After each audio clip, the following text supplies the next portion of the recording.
Bonjour, je m'appelle Frédéric Rognon, je suis ministre de l'Église protestante unie de France et professeur de philosophie à la faculté de théologie protestante de l'Université de Strasbourg. Je propose un ouvrage qui s'intitule « Pour comprendre la pensée de Jacques Ellul ». Jacques Ellul,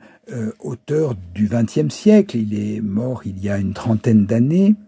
mais on considère de plus en plus que c'est un penseur pour aujourd'hui, pour le XXIe siècle, un penseur pour la société et pour les femmes et les hommes d'aujourd'hui,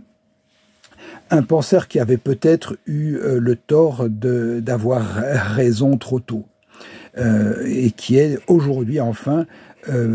qui bénéficie aujourd'hui enfin d'une reconnaissance qu'il n'a pas eue de son vivant. Jacques Ellul, juriste, sociologue,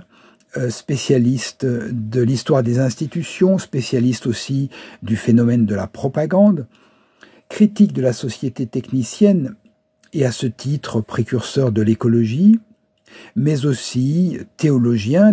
protestant, auteur d'un certain nombre de commentaires bibliques et d'une œuvre éthique tout à fait importante. Et il faut bien comprendre que la logique même de son œuvre, c'est une logique dialectique entre deux versants, un versant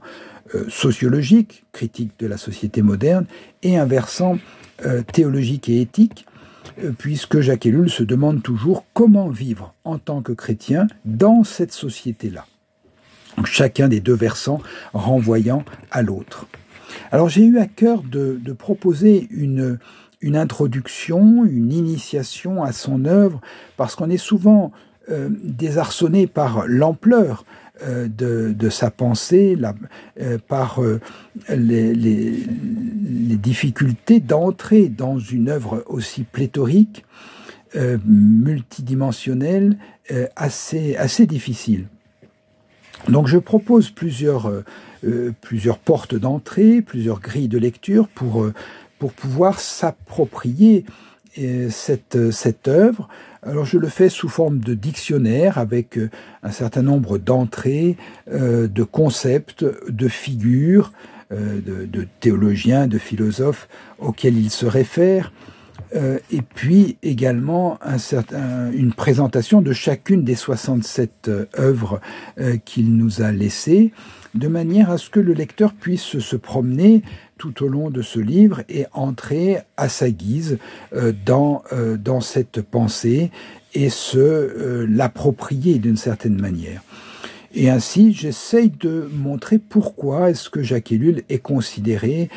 par un nombre toujours plus grand de lecteurs comme un véritable prophète, un prophète pour notre temps, un prophète pour aujourd'hui. Alors je vous souhaite bonne lecture